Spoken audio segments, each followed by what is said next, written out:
聯想式推理放大鏡。大雄啊，小夫打電話俾你啊，快啲聽啦！嚟我屋企啦，我有好好玩嘅嘢等緊你㗎。係人哋瞓咗最冧嗰陣先嘈醒人。哎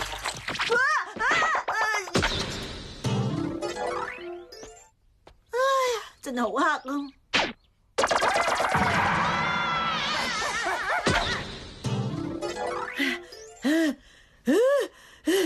你話有好玩嘅嘢等緊我，係咩嚟㗎？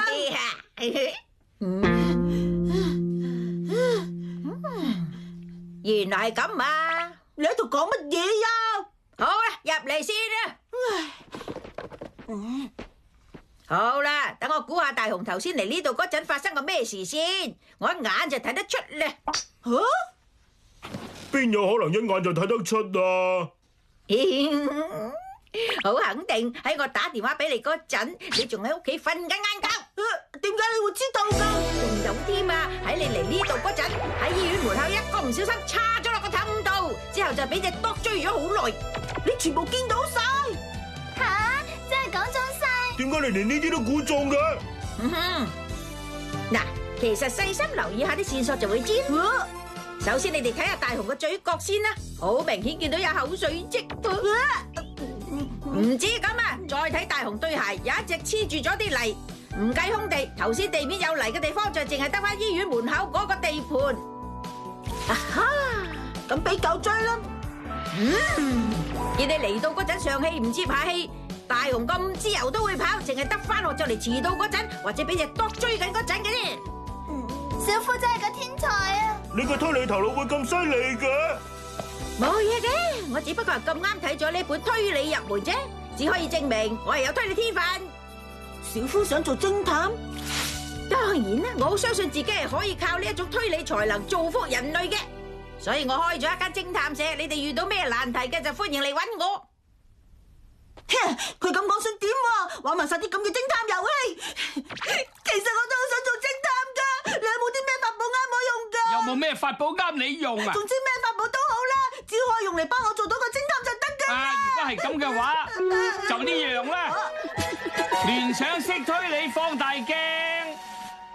聯想推理呢樣嘢睇嚟唔係好易用喎。其實佢個用法好簡單嘅啫。舉個例嚟講啦，你試下將呢個豆沙包收喺一個秘密地方，跟住我用呢個放大鏡嚟做推理揾佢出嚟。太容易揾得到嘅話就唔好玩噶啦。你記住要盡量收得密啲喎。收喺邊度好咧？你收好咗未啊？未得噶，有辦法啦，已經收好啦。嚟啦，隨便喺呢間房慢慢睇啦。今次唔係靠睇，靠嘅係淨係推理啫。用推理？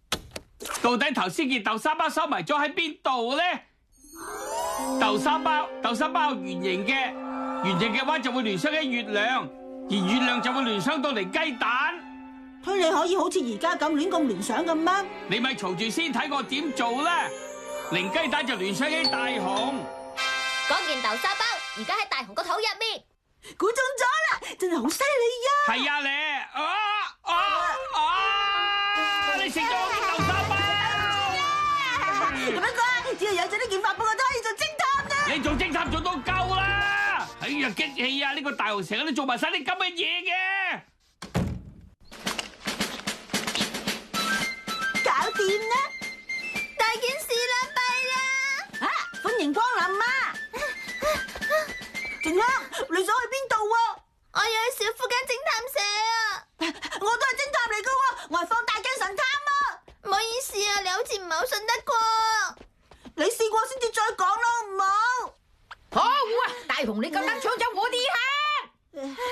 你入嚟先啦，再慢慢講個知發生咩事。已經唔可以慢慢講啦，我唔見咗個銀包啊！你話咩話？咁真係好大件事喎！事實上，推理呢樣嘢，首先一定要掌握正確嘅資料，再慢慢抽絲剝繭。所以你講事情嘅經過，我聽先啦。我記得離開百貨公司嗰陣，個銀包仲喺條裙個袋，去到巴士站拎咗出嚟，因為要攞散銀，就係咁咯。哦，件事原來係咁嘅，記唔記得幾點？大約11點左右咯。咁銀包入邊有幾多money啊？有561。至於我嘅方法就簡單得多啦。請問靜香嘅銀包跌咗喺邊啊？呢個係靜香嘅銀包，嗰個銀包係靜香嘅。係人都知阿媽係女人呢。喂，等我講埋成個推理啦。而靜香就好中意沖涼嘅。個銀包同我中意沖涼有咩關係啊？唔該，你哋唔好咁快就出聲阻住我先啦。沖涼英文係 bath 同 bus 差唔多音，有 bus 就有 bus stop。靜香個銀包就跌咗喺巴士站嗰度。個銀包喺巴士站啊！人呢？去咗邊啦？竟然要我哋聽大雄發噏風，根本就係嘥晒我哋寶貴嘅時間。好啦，一定要幫靜香揾到個銀包啊！咁樣嘅，點解咁噶？呢個咁嘅放大鏡係咪真係信得過咁？由於靜香你所行經嘅路線都係啲成日有好多人出出入入嘅大路嚟，所以我嘅推理就係咁。我諗你個銀包已經俾路人執咗啦。吓？然之後執咗銀包嗰個人就會走嚟呢間差館報失。你講真噶？唔好意思，頭先我喺巴士站嗰邊執到呢個銀包啊！你見到咧？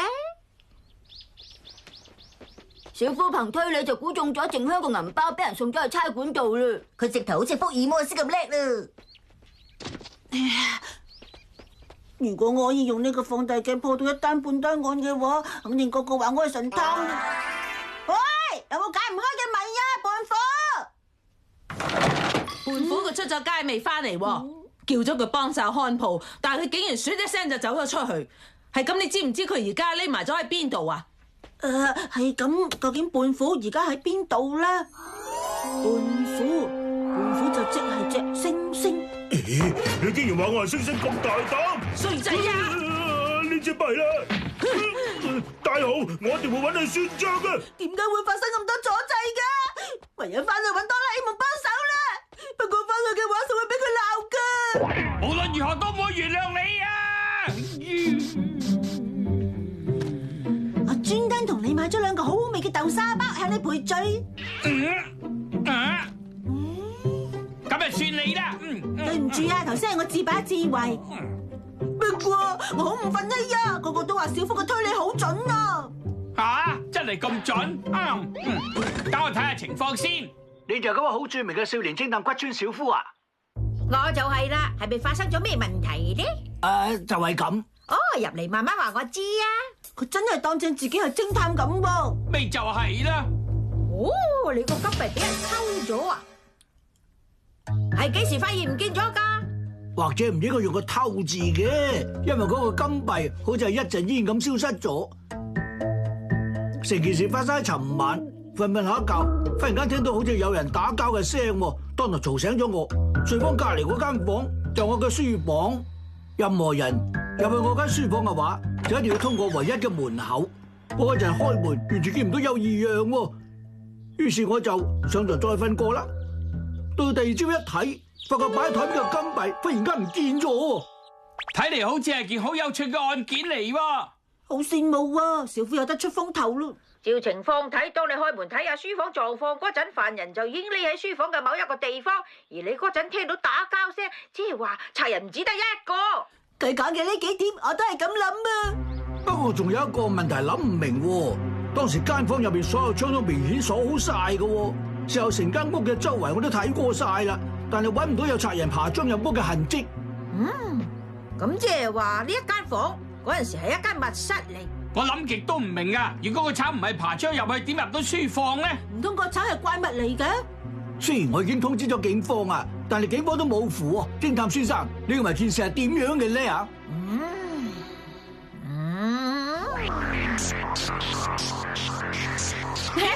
小夫邊可能破到呢間？其實單案好易推理嘅啫，可以自由出入呢一間全部窗都鎖好晒嘅房，嗰個人就係賊人。吓，乜真係有咁樣嘅人㗎？梗係有咧，就係因為有個賊有一樣嘢叫做隨意門。你唔好隨口噏得就噏喎。哈哈，見到啦。你係絕對唔可以相信佢呢種無稽嘅推理㗎，叔叔。咁唔通你哋可以推斷出賊人係另有其人？梗係得啦。到底攞咗金幣嘅人係邊個啊？金幣嘅話聯想到有錢，有錢人嘅話就聯想到小夫，即係話小夫係犯人啊？推理仲未講完㗎。而小夫天生對腳係相當之短。你話咩話？講到腳短，仲有另一個人對腳仲短，亦即係我啦。嗰個金幣係俾哆啦 A 夢攞走咗。耶！咁即係偷金幣嘅人就係我啦。啊！唔會，絕對唔會係我做㗎，請你哋相信我啦。我梗係相信你唔會咁做啦。係咁嘅，到底邊個係真正嘅賊咧？我哋一定會幫你揾到真正嘅賊人係邊個。其實捉唔捉到個賊我都冇咩所謂，最緊要就係揾翻個金幣翻嚟就得啦。咁你哋繼續努力啦噃，兩位放大鏡神探。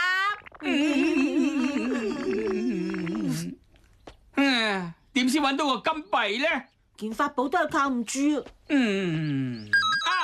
有辦法！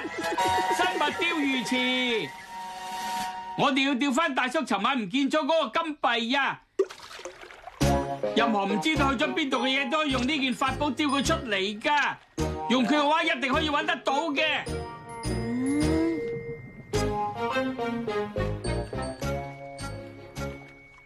唉，一啲收穫都冇。咁嘅話真係奇怪喎！吓，竟然揾人全世界都揾唔到！哎呀，邊有可能會咁樣噶？個金幣明明係俾人偷咗噶嘛，嗰個賊肯定會將佢收埋喺唔知邊笪地方噶。到底發生咩事咧？係靜香啊！不如又去做見證啦！我打算同大雄嚟一場推理大決戰，睇下邊個叻啲啊！你哋揾到真正嘅犯人未啊？唔該，快手啲啊！點算？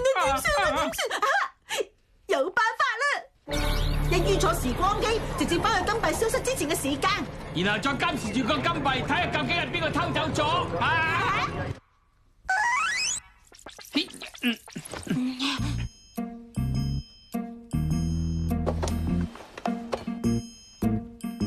金幣咧，仲喺台邊度啊？到底個賊係何方神聖呢？一定好似係怪人20面相，又或者係怪盜羅賓咁犀利嘅人啦。唔見有人喎，我開始覺得眼瞓，而且我肚餓到打晒鼓，好辛苦啊！都係因為你件古怪法寶幫唔到手啦。我啲法寶冇一件係古怪嘢嚟噶噃。唔通嗰個放大鏡講得冇錯，你就係嗰個賊嚟嘅？根本就係你隻嘢喺度學人玩啲咩偵探遊戲啫嘛！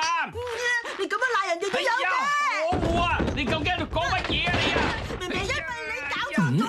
你喺你搞錯啊！你仲要學人哋講，係你唔啱啫啊！呢日都係你唔好，仲係你唔好啊！你啊！係邊個？乜咁嘅？唔見有人嘅？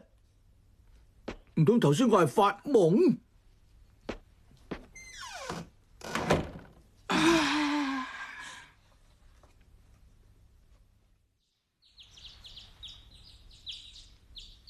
講起嚟真係奇啦，等到而家天光都唔見有可疑人物出現喎。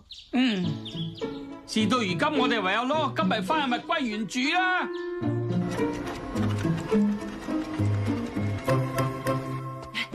佢哋一定等得好心急啫。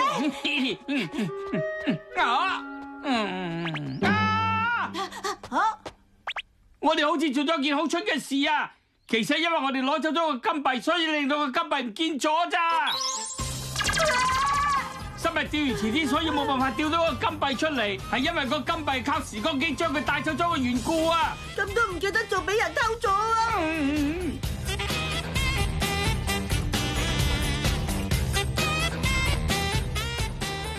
呢個世界竟然會有咁無稽嘅故事，講都冇人信，都唔知點可以同佢哋解釋到啦！呢啲嘢根本冇人會理解得到嘅。